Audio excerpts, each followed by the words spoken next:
Welcome to the Arsenal Show. We are live. We've got plenty to talk about, and we've got a full house again. We're joined by Steve K. How you doing, Steve? How you doing, Kieran? How are you, mate? How you doing? I'm good. How you doing? I'm good. And we're joined by Jerome Marks. How you doing, Jerome? Yeah, all well. Fine, thank you very much. Good. And we're joined by Con Marble Halls again. This time he's decided to show his face, and what a pretty face that is. How you doing, Con? What's happening, boys? Thanks for having me again. I'm good.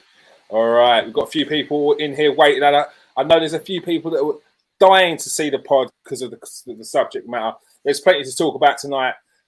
Auba, we spoke about him last week, but after the show, he had his final shots at Mikel Arteta. We're going to discuss that quickly. We're also going to be touching on Arteta and Saliba. It looks like Saliba will be joining back with Arsenal next season and staying here. They're even talking about contract extensions. Other players that potentially going to be getting contract extensions as well are Gabriel Martinelli and Bukayo Saka. And of course, we will be talking about Thursday game against Wolverhampton Wanderers, a big match for Arsenal. Okay, first and foremost, I know you were very passionate about the subject, Steve.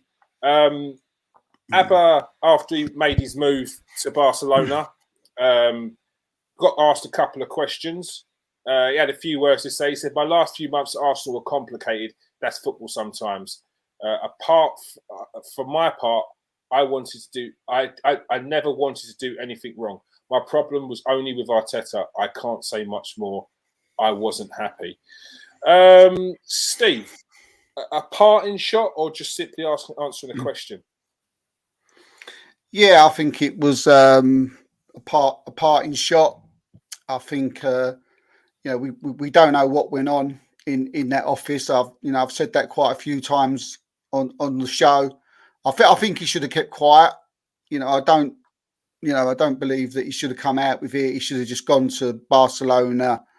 We all know that something went on in that office. It doesn't take like a rocket science to work out that something didn't go on.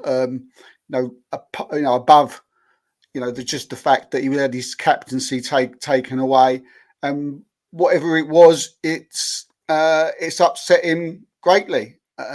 I'm assuming he's gone there and he's gone to France and he's came back and he's asked to be apologised, and he said, "Well, no, I've gone to see my mum. I ain't apologising for nothing." Something on that lines, and I think probably Mikel Arteta, he's probably said, "Well, if you don't apologise, you're not in the team, you're not in the squad." And I think he's probably turned man and said, "Well, I don't care. I don't want to play for Arsenal while you're here as manager." And I think that's probably what's gone on. Going by his reactions, in that little press conference when he went to Barcelona, it's. I don't think he should have done it. It was a wrong decision. But I'm a big fan of Mikel Arteta. But there is a little bit of me that's thinking, is he going a bit over the top with some of his management decisions? He may not be, but he also is maybe. There's part of me that's telling me that Aubameyang may have possibly had a good reason to be upset, although he didn't have good reason to bring it out in the open. But then again, he's probably thinking, well, I'll bring it out in the open. You brought it out in the open with what I did. So it's a lot of ifs. There's a lot of buts.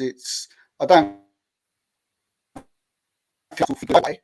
And I think the only thing I could think of when we mentioned last week about was it why didn't we bring someone in? Why didn't Arsenal Football Club bring someone in? When Aubameyang goes, well, I've had a little bit of time to think about that, and I do believe that it was probably just due to the fact that Aubameyang said, "I'm not ever playing for Arsenal Football Club again while you're manager," and they said, "Well, then again, you might as well go." And if that was the case, then there's not a lot you can do about it, and you can see why he was moved on. Yeah, like the manager's the manager, and you can have an opinion about the manager, but when if this is the case and that anything has gone on like that for any player, if you're going to basically say it's him or me, I'm not going to play while he's the manager, you're writing your own death warrant. It's ludicrous. Jerome, do you think Aubameyang should have kept quiet, or is he well within his rights to say what he wants there? I don't think it's too much of a big deal, to be honest. What he said, pretty much public knowledge anyway. Maybe he could have been a bit more diplomatic and sort of maybe swerve the question and not bring up Arteta. You know, these players nowadays, they're media trained, they're sort of told what to say, really. But I think he's at the stage in his career, in his life, where he probably doesn't really sort of care too much. Mm-hmm. You know, he was on, you know, he's signed for a massive club, probably on a big old contract, and what he said hasn't really sort of caused too much damage. So yeah, not a big deal for me, really, but maybe show a bit more class and just don't bring it up and just say, like, I love playing for Arsenal, but now it's a new opportunity for me. You know, you can always, you know, get your way around it in terms of choosing something else to say. Uh-huh. But no, fair play to him. Not fussed. Nah, not a big deal. Not a big deal at all for me.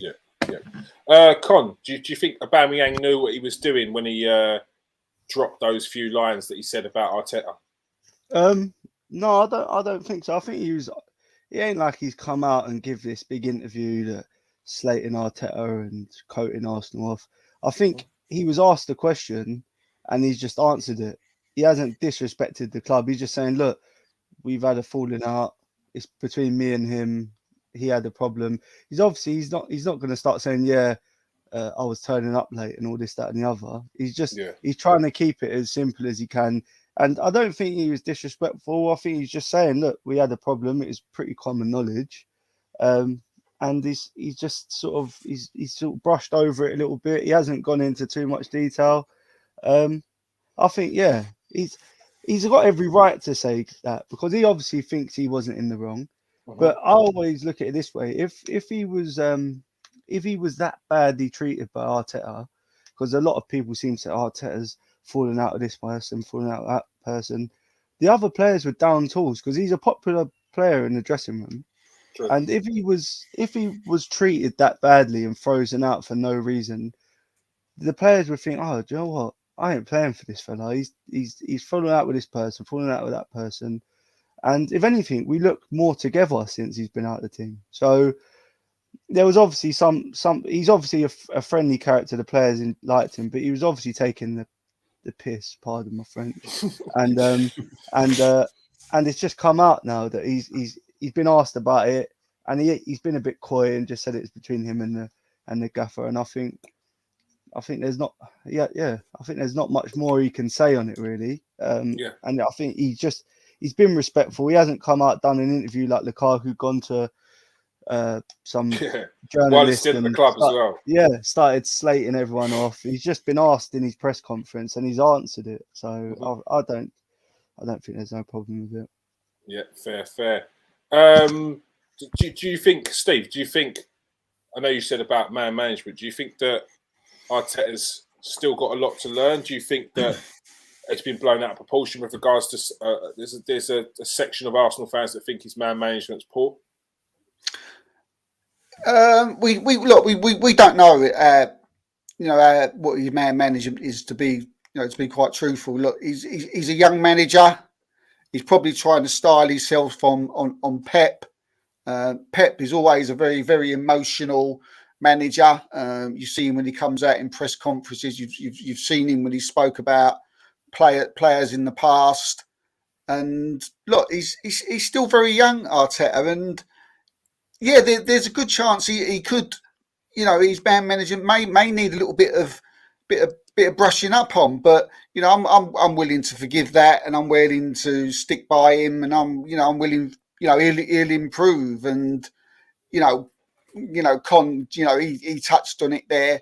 There has been occasions with Mesut Ozil, with Guendouzi, with Saliba, and now Aubameyang, where it's it's come out in the open that they've fallen out with Arteta. But you can say on the same breadth that there's a lot of players in that Arsenal team, especially the younger ones, who love the guy and will run their hearts out for him. So you're going to have to get a balance. I spoke last week. I said about how it's difficult to treat every player the same. I'll stick with that. I know that I respect people's views of the fact that you've got to treat everybody the same, and I understand that view.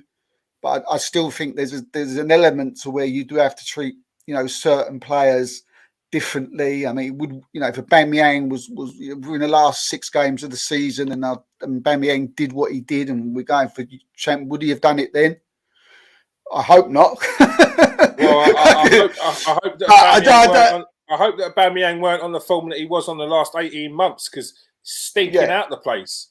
Like, he ain't going to do nothing in those last 6 games. No, this is just like a scenario, on where when I mean like treating players differently, with different occasions. And I'm saying, like, if you had 6 games of the season to go and and you're fighting to get in Champions League, or you're going for the title, and he's done what he did. Yeah. How many managers would get rid of their top goal scorer if he's smashing it?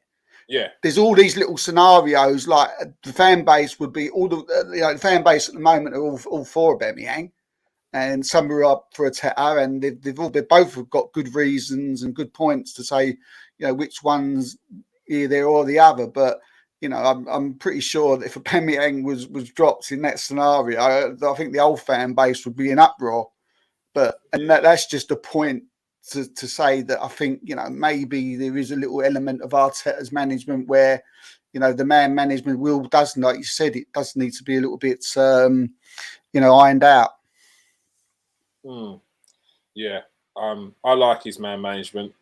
If it's getting the results from the young players, with regards to anyone that don't want to buy into it, they can take a walk for all I care.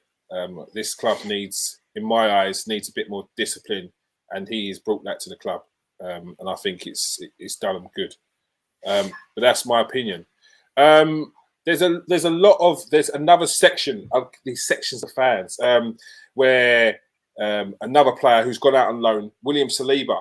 A lot of people were saying that he should be at the club. Arsenal wasted 50 million on Ben White, and they could have been playing Saliba.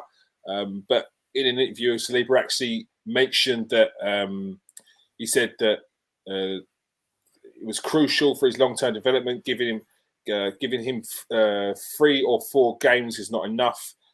He needs. Arteta said he needs more games than that.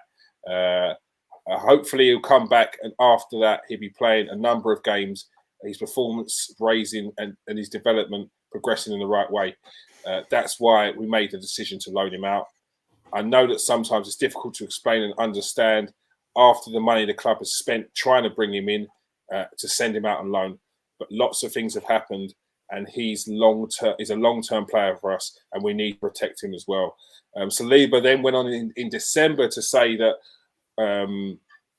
Arsenal boss Mikel Arteta taught him to fight by giving him a little slap. I think it's translated another way. It was like a good slap, leaving him out of the first team.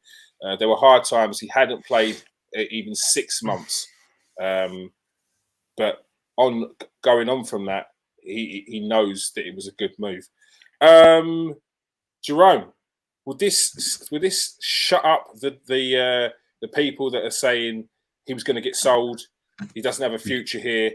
Arsenal wasted 50 million on bringing in Ben White. No, probably not. Just one thing I want to say with Saliba is that the team he's at, Marseille, and let's be honest, right? It's hard to really judge Saliba until we see him play in the Premier League. Mm-hmm. What Marseille have done, I can't read too much into Marseille and their types of the way they play, how good they are as a team. But what I can see is that they've just signed Kolasinac. If they think Kolasinac is a decent player, then that doesn't really not not bode too well, but it doesn't say much in terms of what they see as a decent player. Saliba, I think this is the best thing for him, playing regularly. And when he comes back in the summer, then we'll see hopefully the plans for him. But I think what this has been is I guess if you're thinking with your heart, you want to see Saliba at the club now. But if you think with your brain, this is the best thing for him to do, is to be out playing games, getting minutes under his belt. Yeah. So very, very happy that he's playing, and hopefully he'll get a chance in pre-season. And you need at least 3 very, very strong centre backs. Yeah. Suspensions, injuries. So hopefully he'll come back, and hopefully he'll be as or half as good as people say is. But we can only really judge him when he comes back, and hopefully he'll get an opportunity to play. Yeah, definitely. Con, what's your thoughts on all the doubters saying that sending Saliba on loan was a bad move? Well, surely it's shown. Go on. Yeah, we've spoke about this a few times, didn't we, on Twitter? Mm-hmm. And I just don't get it. I think there's a lot of people out there. It's like it's cool to hate what a manager's doing. Listen, I'm not saying Arteta's gonna win us the Champions League, but it's like people out there, they just want to pick any reason to be different. Like to have a different opinion on. Listen, if that's your opinion, you're entitled to it. But the agenda people push, Arteta sexuals, or this or that. Yeah. I think, mate, the kid, when he joined, he was 18 when he joined. When he, and he's come in. He obviously very raw, obviously a big talent. So they've sent him out on loan to St. He stayed out on loan at St. Etienne and come back. Right, let's see what he's like. He's still a bit raw. Don't want to chuck the kid in the Premier League and get torn to shreds. So we'll send him out on loan again. He's come back this season. They said they've obviously signed Ben White, and they're saying, look, you can stay and try, and if you want to try and play a couple of games here and there, but we're obviously not in Europe no more. So the games, we're not going to have as many games. We're losing out on about 12, 15 games potentially. So do you want to go out on loan again? He's 20 years old. This is perfect. He's getting all this experience playing first team football in a hostile atmosphere. Ideally, I would have liked him to stay in the Premier League and gone on loan to a Premier League club this season, but he hasn't. He's gone out on loan. He's doing well. Why are people not happy that he's just doing well? One of our players. Yeah. And he's going to come back. Arsenal got all intentions of him coming back. You think they're going to sign the player for nearly 30 million and just let him run down his contract on loan places? It's all to try and benefit him, to make him a better player and grow. Yeah. Because he's not going to play. You don't want to chuck a 20-year-old in and play week in, week out in the Premier League and him get ripped to shreds, lose his confidence. So he's building all this confidence up there. He's going to come back a better person for it. And then he'll get integrated. Obviously, if we're back in Europe next season, then I'm sure he'll be playing in European games. And if we have an injury, then he can drop in or might go to back three. Who knows? But people saying that, he's ruining Saliba. They've never even seen him play for Arsenal. Neither have I. So how do we know what he's like? He looks good in France, but Pepe looked blinding in France as well. And look how he's turned out. So look, I hope the boy does really well, and and I can't wait to see him in an Arsenal shirt. But look, you got to trust what the manager sees him every day in training. So let's wait and see when he comes back. I'm sure he will get a chance. So let's wait and see. Yeah. Great point. Steve, what do you say to people that say Fofana was the less attractive defender? He's come over, he's done well at Leicester. What do you say to those people that say Saliba was the better player and he's been loaned out? Well, I mean, at the time, well, pretty much how it is now. I mean, he wouldn't have got in the side. So what do you do? What do you want him to do? People out there who have said this, do you want him to sit on the bench? Do you want him to play in the under-23s? And do you want his career to go backwards? Is that what you want from a footballer, from a young footballer? So that's what I say to those people.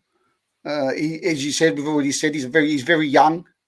I think what comes out of this at this moment in time is that he's happy, because he certainly wasn't happy when he was at Arsenal. He didn't seem it anyway. He didn't seem like he was happy. I'll rephrase that. Not that he wasn't happy. You like all footballers, like we all do when we play in football. We all want to play. You know, that's normal. And he was unhappy that he wasn't playing. So I think all the rumours around at that time was all a load of rubbish. I thought all the stuff that was going out on Twitter, that was a load of rubbish. And if it wasn't a load of rubbish, people were making up a load of old crap, you know, just for the sake of just the hell of it. And look, you know, I think the main thing that's come out of this, Kieran, is that he's a happy player. You know, we've got a happy player, and he's going well. I mean, you look at him, he's like, excuse me, I was going to really swear then. He's he is a bloody unit. Do you know what I mean? He is a unit. I've seen, like, recently, he's filling out. When he went out to France, he was thin, quite gangly. Now he's got those muscles on. He's been eating those steaks. You know, he looks like a proper Premiership, and he wouldn't have got that unless he went out on loan. But one thing, I think it's really important that he's a happy player, because he still may have to come back and sit on the bench. Because at the moment, Ben White and Gabriel are our first choice defenders. There's no reason why they shouldn't be staying there first choice defenders in my eyes. And you know, and then he's still got a battle against Holding, Holding's not done much wrong since he's come.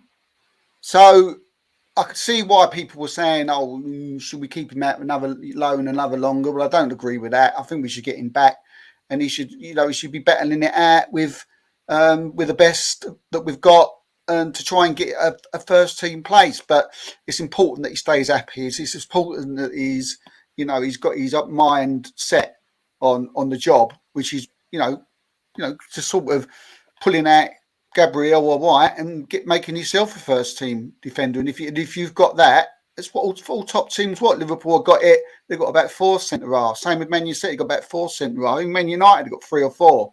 You need that. If you've got one unhappy player who's moaning, then no. But it's great because he seems happy, and can't wait to get him back. Yeah, Jerome. In his quotes in December, William Saliba said, "Arsenal manager Mikel Arteta taught me to fight." Do you think he's expecting to come back straight into the team, or do you think he knows that he's got a challenge on his hands when he does get back? And he must be watching Arsenal and seeing the defence and how they've been playing. Yeah, I don't think he thinks that he's just going to walk back into the team, but that's what you want, isn't it? Because him coming back, that's going to push Gabriel and that's going to push Ben White to perform better, knowing that they've got someone that is like right up their backside. So it's only good news for Arsenal. It's only beneficial for us. And like someone said in the chat, having Saliba there, you could play 3 of them together in some games. We know Arteta likes to mix it up a bit, keep the opposition guessing. He keeps us guessing enough with what he's going to play. So nice. It's a great option to have, and it's only beneficial for us. Yeah, definitely. Con, message from Jordan. He says, "Do you add Saliba alongside Saliba and push what? You mean Gabriel?" Yeah, no, he put Gabriel after. Sorry, Jordan. He said, "Do you add Saliba alongside Gabriel and push White to the right back? He's done it in the past, and it allows depth with Tommy." What's your thoughts on that, Con? Yes, I mean that could be a way to look at it. I mean, Cedric, I'll be surprised if he's there after the summer as well. He's probably another player they're looking to move out. So I mean, it's an option to not have to get another another right back in the summer, and they could have Ben White to cover that position. The only thing I don't like about that is, as much as I want Saliba to play, I like my centre halves to form a bond. Like, I want the same two centre halves every game, because they've got to be able to learn each other's traits. So he knows, right, when he goes, I'm dropping, or if he drops, I'm going. That sort of thing. You have to work in tandem, especially in the Premier League, where so many quick forwards and teams are getting better and better and more intricate with their moves, that they'd noticed that and picked that apart. But I mean, obviously in training they'll be all working together. So I mean, I'd like to think if one comes in, they just feel straight in. But you get where I'm going with it. But yeah, it could be an option. Ben White, he's played right back, he's played centre mid, centre half. It definitely could be an option. I just think Saliba, if he comes in, he'll be used as sort of like we never know. We don't know, do we? He could come and be excellent, and Ben White might get dropped or Gabriel might get dropped. We never know, but I think that he'll be used if we get back into Europe, say Europa League. I think like the 5 games we play in the group stage, etc. 6 games, sorry, he'll play in all of them. Might get a run in the cups, and if he impresses, he might force his way into the Premier League team. So it'll be good to have him, because at the minute, if you think about it, we've only got Rob Holding now as a backup centre half, and I like Rob Holding, but he's not good enough to not for the first spot. No, he's good enough to drop in. Say for in the Carabao Cup, they could play him and Saliba, but we need Saliba back to have as backup for if Gabriel or White get injured. Definitely agree. On the back of that, there's reports that Arsenal are going to look to bring back Saliba and offer him a new extension on his deal. There's also reports of Liverpool sniffing around Saka and Martinelli, with the Athletic coming out saying that Arsenal are looking to tie extensions to those deals. Steve, how important is it that we tie down Martinelli and Saka to longer term deals? Oh, massively important. Yeah, massively important. They're 2 possible Arsenal legends in the making, 2 possible world-class players. So yeah, I'm surprised. They put them on a 10-year contracts already. It's something that's got to be done. They ain't going nowhere. Liverpool can go and do one. They're not going nowhere. Liverpool can go and do one.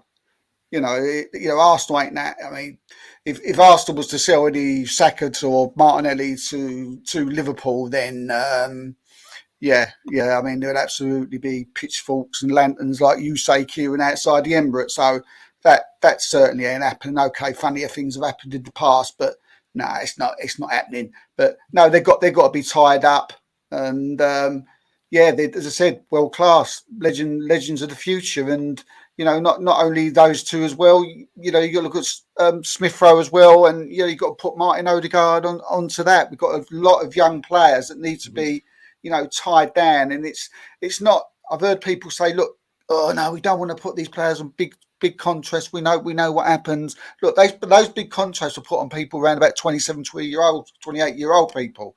5-year contracts, and then you get stuck with them. These are young kids.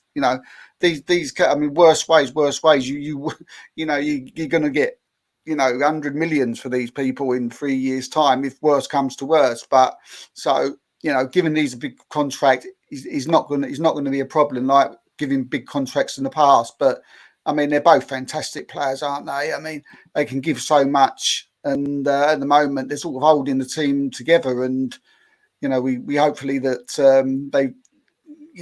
they don't get burnt out is more my worry, more than anything else. So the quicker we can get some new players in, and that was a gripe of mine during this window, where now we've got to just play them all the whole season again, and one of them picks up a ACL or something, and all sort of things. I mean, nightmares at night. Bloody hell, Steve! Flipping hell, mate. ACLs. I don't even want to hear. But it ACL. happens, doesn't it? It happens, ACL in there. Jeez. Look at Harvey Elliott. And we don't want to talk about Harvey Elliott. We've got a threadbare squad for about 17 players. I don't want to think about ACLs and broken legs. But you do have to think when you're having a contract. You have to. If you're a manager of a football club, you've got to think. What if something does happen to him? What have I got? And if I've got nothing, then why not? Why haven't you got? I mean, I know we're going into a different sort of subject here again. We're going more into transfers, but my whole point is, we don't want these players to get burnt out. Kids, we don't want them to keep getting tired. They've not had a rest. Well, I suppose Martinelli has. But they need a rest, these kids. Jordan's not impressed with you saying the words ACL. I've seen that. I've watched so many. I've watched Arsenal for like 40 years, Jordan, and I've seen young kids go down at Auba with ACL. So yeah, it's embedded up here, mate. Jerome, it's massively important that Arsenal tie it down. It only feels like yesterday that Arsenal signed up Martinelli and Saka on like a 6-year deal, didn't it? Yeah. And now we're here again. We're here again. It's one word, isn't it? It's priority. It's a must. It's something they've got to do, and hopefully the powers that be see it as that and will act as soon as they can, because that's the last thing you want is your top quality young players being snapped up by other teams. I think we're quite fortunate with these two in particular that their attitude seems to be spot on, and it seems as though, especially in Saka's case, like he's obviously got a very strong connection to the club. Maybe less so Martinelli because he came from abroad, but Saka is just sort of Arsenal through and through, isn't he?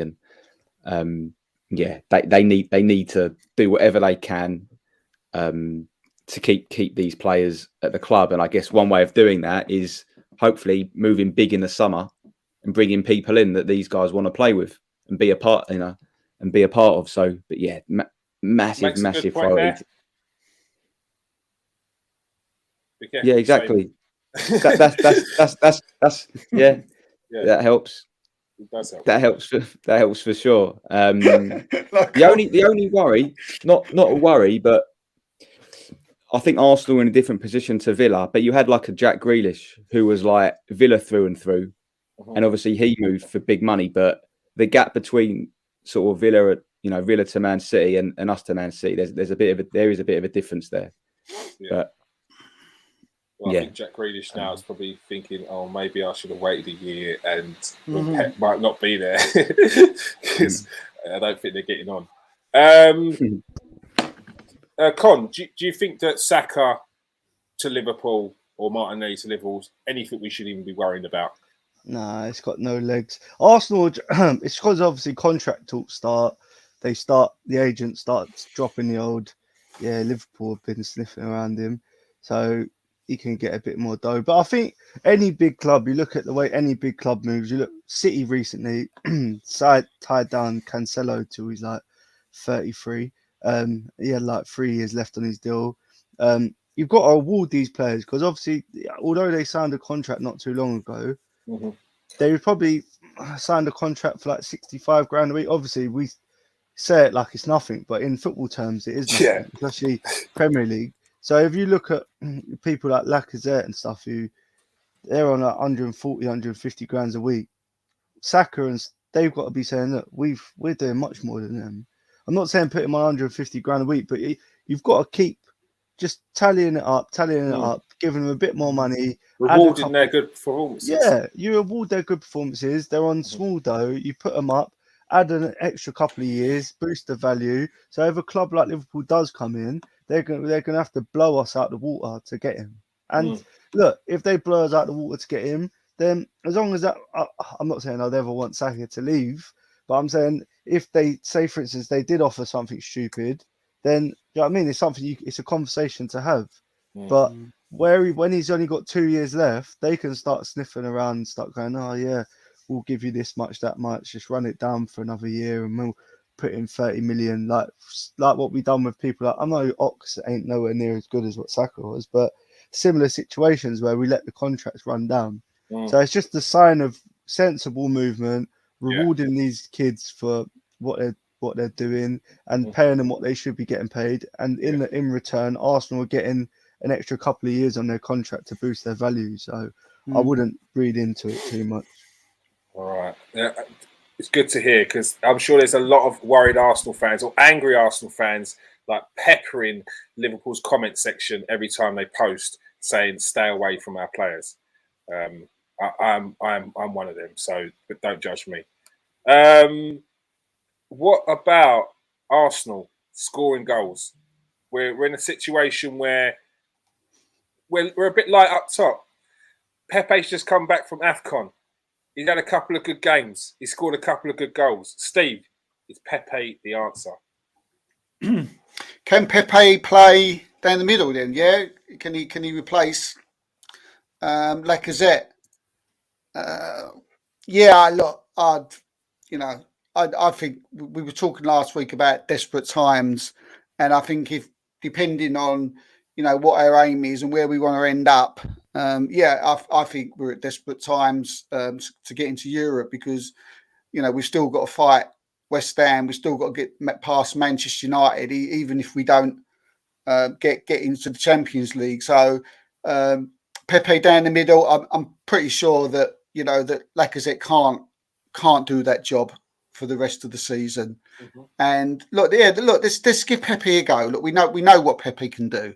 I mean, I know he's Jerome's favourite player and all that, so he'd be absolutely glad about me saying this at the minute. So, but look, we know what he can do. On his day, we know he's unplayable.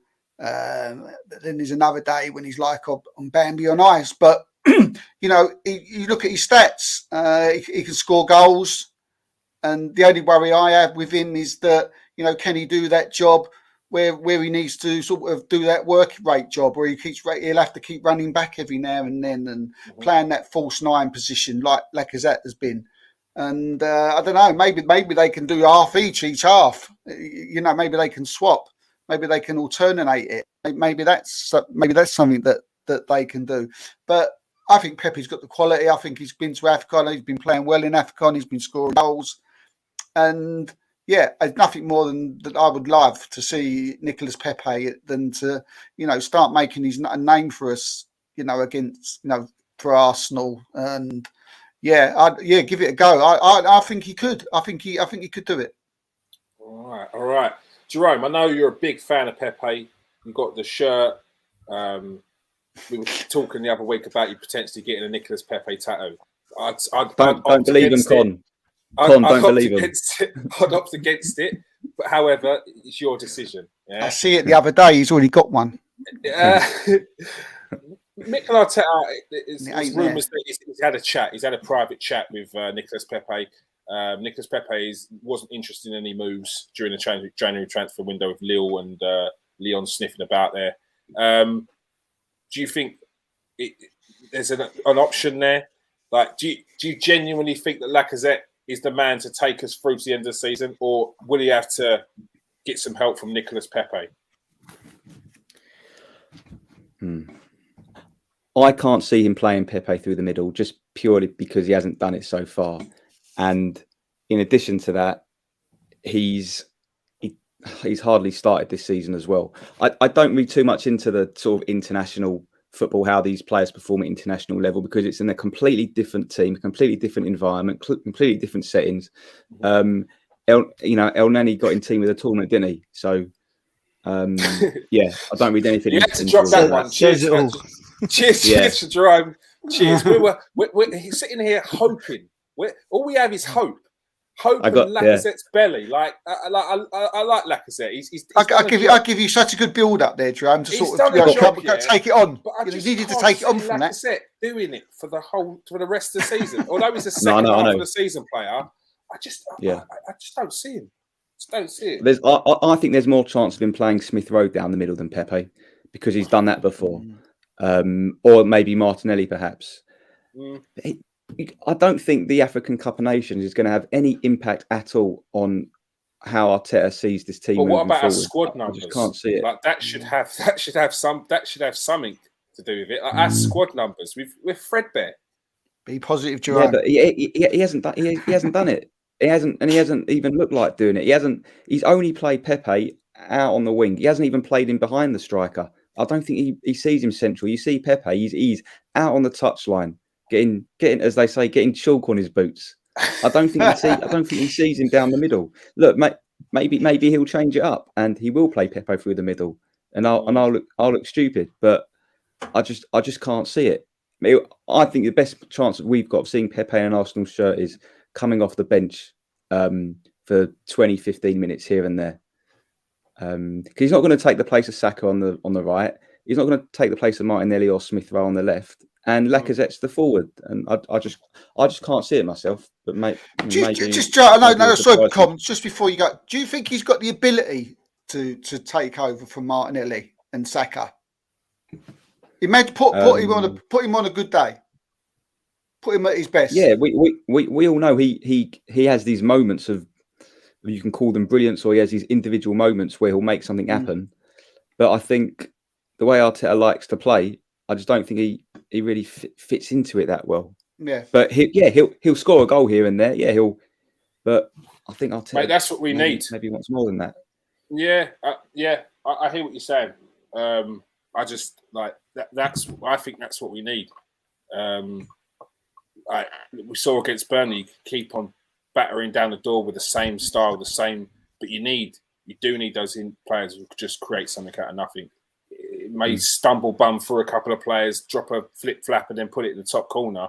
But yeah, I just feel like there's just something else different that Arsenal need. It's not like clockwork like the rest of the team plays. Con, do you think Pepe could bring something to the team towards the end of the season that could make the difference and get us that top 4 spot? The thing with Pepe, I think he's one of our technically most gifted players. Like technically, if he's under no pressure in training and you're whipping balls into him, 9 times out of 10 he'll catch them sweet on a volley, or he's got a way about playing where his technique's very easy to watch. But the thing I think is what he's lacked in the Premier League is the pace of the Premier League. You don't get the time on the ball that you get in the French league, and it's very you're getting closed down straight away. There's not like no jockeying and all right, go on, what you got with the ball. And I don't think he's ever adapted. He's had little spells where he's looked good in patches. And listen, the thing is, I look at it, if I like Pepe, but where am I going to put him in the team? And I wouldn't drop Saka or Martinelli like Jerome said. So I think the African Cup of Nations isn't really going to change anything. He didn't exactly tear up trees. All right, he might have scored a goal and set up a couple, but I mean, I watched it. Yeah, and I mean, I watched it the other day, the final. And like, listen, I know his pressure's higher, but the quality is not the same as the Premier League, is it? And that's no disrespect, because I know people were getting at me on Twitter when I said it. But what I'm saying is, he wasn't fancied before he went. Like, they were bringing on Eddie to play out wide. Do you think there's anything to in the fact that there was the rumours that went about if they was to play him another certain amount of games, he would drum up another cost, another fee? They said the same thing about Pablo Mari and stuff, didn't they? He's just injured. Eventually, he played a few games, so it's nothing to do with that. I mean, they've paid so much money from now. What are they saying? He's never going to play between now until the end of his contract, or until someone wants to sign him. So I just think he wasn't Arteta's signing. Arteta didn't sign him for Arsenal. He probably come in. He doesn't work as hard as say a Martinelli or a Saka. He's not as reliable as listen. He's got moments where get you off your seat as a fan. Like he'll nutmeg a player on the edge of the box, drive into what everyone but it's like it's very like it's once every 40 minutes or once every hour. And you look at someone like Saka, it's just very, you know what he's going to do. It's just consistent. You know what you're going to get. And I think you've got to play the percentages in football. You rather go with the percentages of a player who's consistently going to perform at a certain level, rather than a player who, he might be the absolute nuts one game, but then for 3 games he's going to be well below par. And I think until he finds that consistency, he's not going to have a starting 11 shirt. But I think there is a player in there, and I think that, I mean, if you look at him when he was at Lille, he played through the middle and he scored bundles of goals, and you never know, it might be something they try. But I just think Arteta, he's got a way he likes to play. He likes to try and press, and like when you press, you can't press on your own. So if one goes, like Odegaard usually starts here, you need the others to come with you. And if one person lets you down, it just lets down the rest of the team. So until he starts putting a shift in, and it might not be his style of play. So, I mean, it's down to him whether he wants to start working a bit harder, and he might get a shot, but I think he's got to show a bit of consistency and a bit of fight to get back in the team. Yeah, well, hopefully we see that towards the end of the season, because every player in the Arsenal squad needs to show that consistency and fight if we are to challenge for the top 4 or even get into Europe. All right, let's have a few words about Wolves. Arsenal play Wolves on Thursday. Both Granit Xhaka and Thomas Partey are available again after recent bans, which means Mikel Arteta has more options in midfield. Unfortunately for Arsenal fans, Mohamed El-Nani's came back too late from AFCON, so he's not going to be available. Tomiyasu was not, don't think he was there not spotted during the warm weather training in Dubai. So it looks like Cedric is likely to play in his place. Start with you, Steve. Wolves have been in very good form this year. Not really noticed that Spirito Santo has left them, and they're playing a little bit different, a little bit more forward thinking, but still have managed to keep a tight back 4. Steve, you worried about Wolves? They're a bit of a tough outfit. Yeah, a lot of people thought that Wolves would struggle this season. They didn't bring much in, and what with change of managers and stuff. But look, they're doing excellently well, especially at the back. Their defenders are up there with the best. But look, this is a massive game for Arsenal. Absolutely enormous game for Arsenal. We need to start picking up points. We've been to Dubai. We've had a nice rest.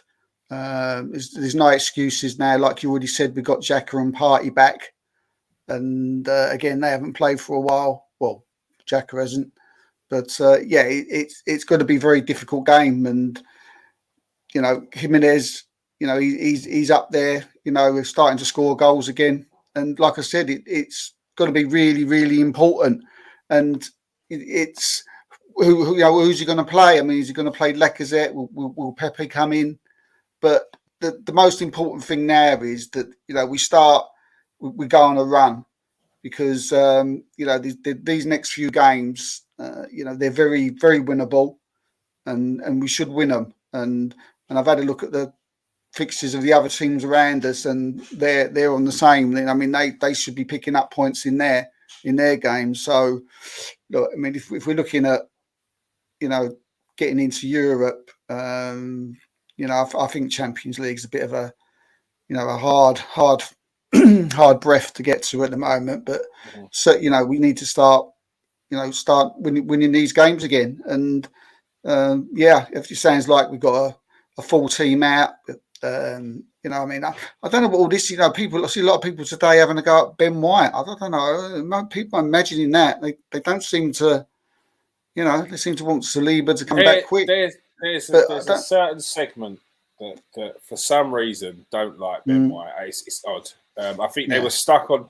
They put a lot of sort of investment in saying he was overrated before they'd even watched him on a consistent basis, which a lot of people do out there. They watch him on Match of the Day or against their own club, and then make the decision on the player there outright, and that player's rubbish. And I think they've done that with Ben White, and the fact that it may have made Saliba go out on loan, they're hurt. But they get over it. But no. As I say, look, we have to win. We have to win. I think how we're going to play on Thursday is going to show how we're going to play for the season ahead.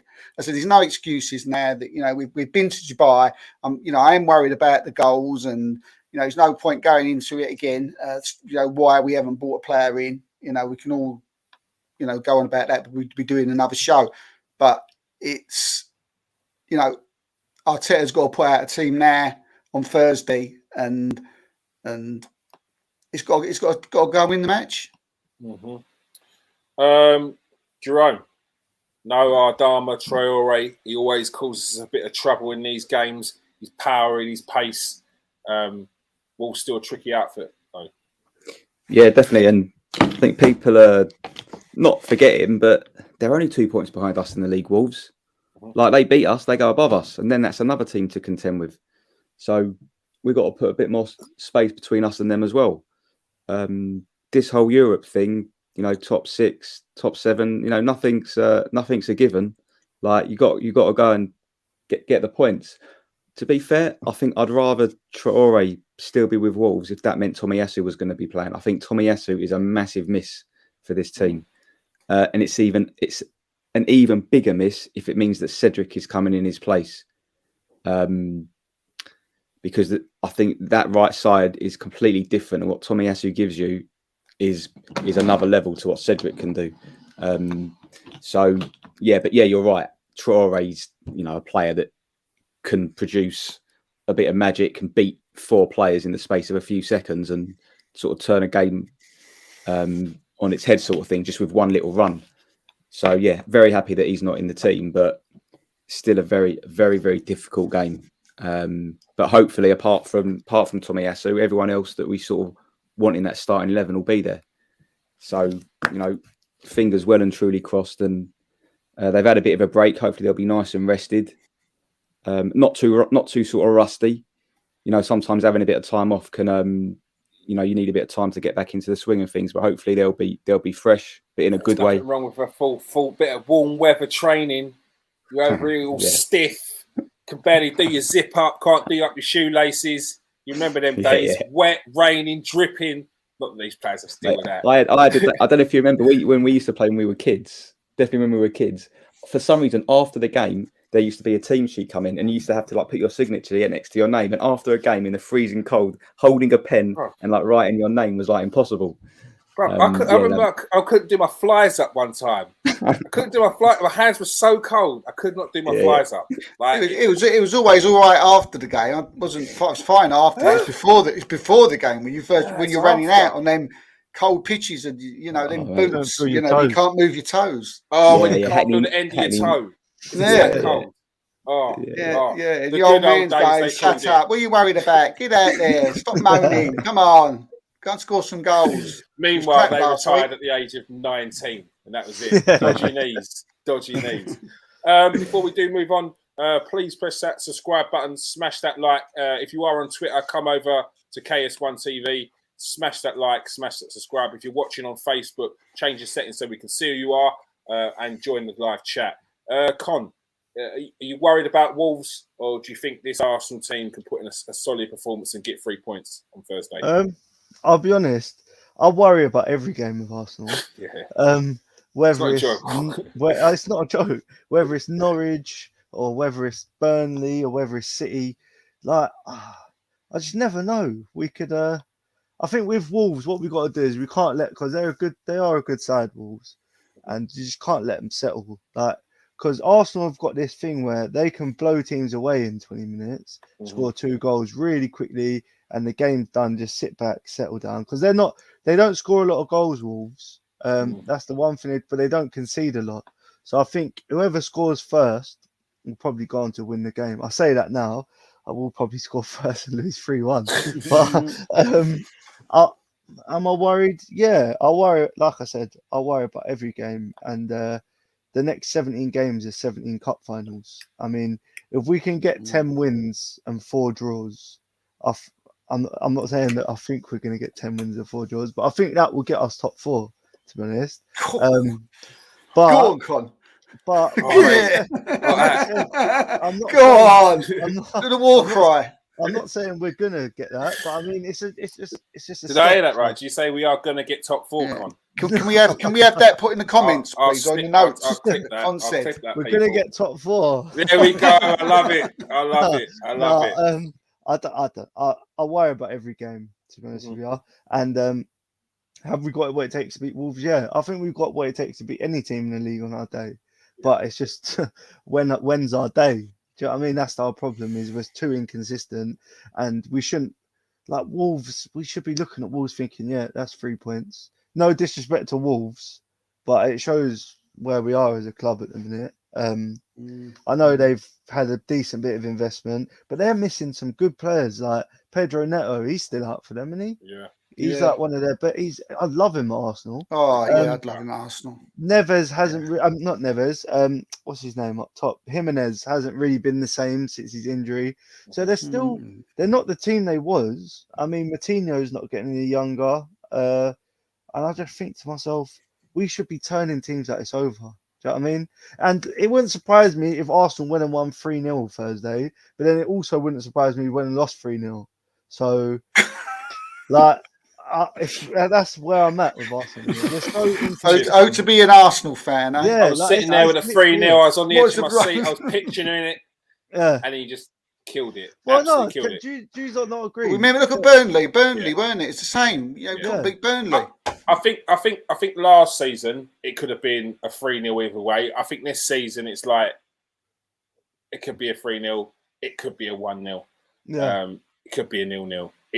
We don't, like you said, we don't know what Arsenal's going to turn up. Yeah. We've got a full strength squad though, and I think on our day, as you said, with that full strength squad, we can go up against anyone.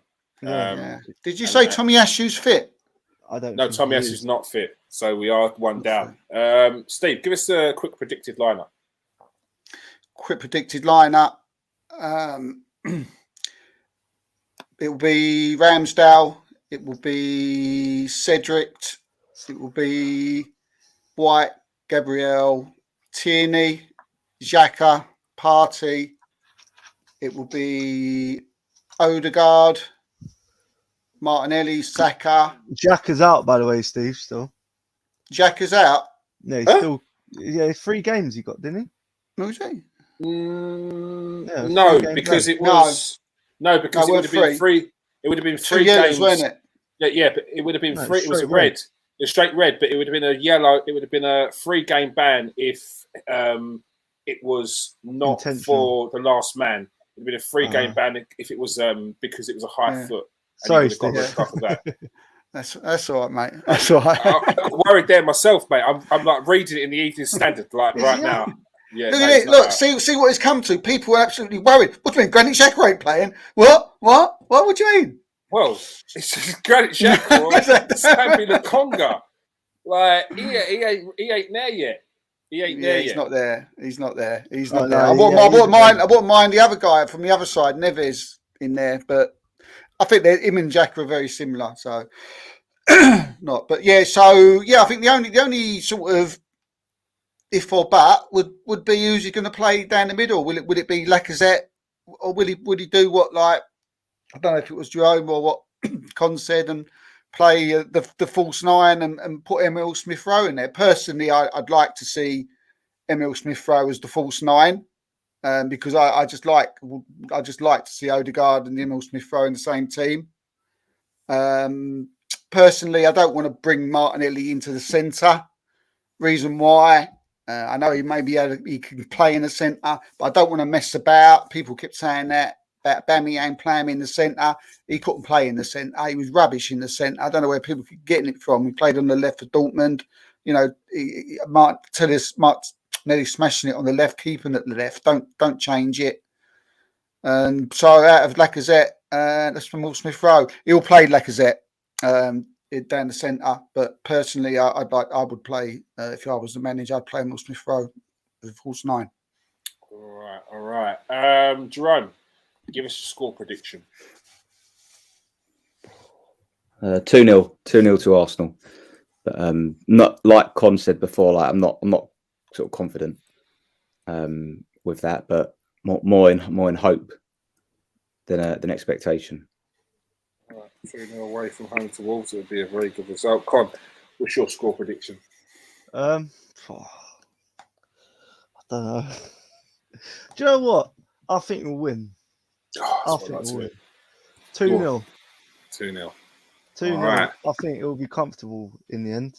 But that's what I mean. That's what my heart's telling me. Sorry, but 2-0.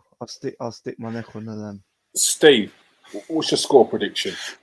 I think it'll be a tough game. Always is when you play at Molineux. It'll be one of those midfield battles. I think we'll win though, like Con. I think we'll win. I don't think it'll be many goals. So I'm going to go for a 1-0 and into the Aubameyang then to score. And Martinelli to score the goal. All right. Who do you think is going to be a key player in this game for Arsenal then? Partey. I think Go on, if Partey plays well, we tend to play well. But that's the problem. He doesn't consistently perform. But whenever he has like a man of the match performance, we look a much better side because he calms it down in the middle. He can take the ball under pressure, and he ain't afraid to sort of take on the midfielder, open up a bit of space. Like he's happy to try and beat a man. You see it against City when he put his last good performance before he went to AFCON. He was getting the ball in the half turn, skipping past like Rodri and spraying it out wide. I think if him and Xhaka have a good game, the front three are always going to create something. They can like we said, they're consistent. Martinelli's consistently, he does what Martinelli does. Saka does what Saka does. It's whether in the midfield, because they've got some good players in the midfield. Ruben Neves and Moutinho, the two good operators on the ball. Right, So Moutinho's a good player. yeah, so if we can win that midfield battle, I think that's where the game will be won. Whoever gets the ball ticking and keeps it moving and spreads it out and just controls the tempo of the game, that's where I think the game will be won. So I think midfield's the key area for me. Jerome, who would you say key player would be for Arsenal for this game? Yeah, I'd be happy to go along with what Con said. Like their midfield wolves, they're tidy players on the ball, Neves and Moutinho, but they're not the most mobile, are they? Like I think you can run through that midfield. So I think we could take advantage of that. And yeah, Partey's the one player from our central midfield that can do that. That can really sort of get into second and third gear. So I'm happy to go with Partey as well. 2-0 and Partey, same as Con. All right. Steve, who would you say a key player was? Yeah, I can see why the boys have picked Partey. Agree with their reasoning there. But I'm not going to pick him. I'm going to... like I said, I think it's going to be a tight game. I don't think there's going to be a lot of goals. So I think it's going to be important that we're going to have someone on the ball who's going to open up Wolves. So yeah, I'm going for Odegaard. Yeah, I think it'd be important because I just think that there's going to be. I don't think there's going to be a lot of space. I think with Saka out on that right, he's going to be up against Romain Sass, who's a very good left back. So he may be quiet. So I think it might be left to someone like Odegaard playing balls through, with Martinelli to run onto or Lacazette to run onto. So yeah, for me, I think Martin Odegaard. Yeah, I'm with you on that one. I think it's going to be a battle in that middle. It's be very important if we win that midfield battle. But I think on top of that, we need a bit of class on top of that to set us apart from Wolves. And I think Martin Odegaard will be that person. All right. That is all we have time for. Thank you, everyone who has joined us in the comment section. Once again, it's always popping off. Anyone who's watching on Twitter, come over to KS1 TV, smash that subscribe. I did see Ricky dropped a little sub in there. Thank you very much. Appreciate Ricky. Oh, Richie, sorry, Richie. There we go. Appreciate that, Richie. That's one, mate. Cheers, mate. Yeah. If you are watching on Facebook, come over and smash that subscribe button. Thanks for joining us tonight, Steve. Cheers, mate. Pleasure. Thank you for joining us tonight, Jerome. Yeah, of course. Cheers. Thanks. And our new regular. Thank you for joining us tonight, Con. Cheers, boys. Have a good one. All right. Peace out, people. Stay safe and wash your hands.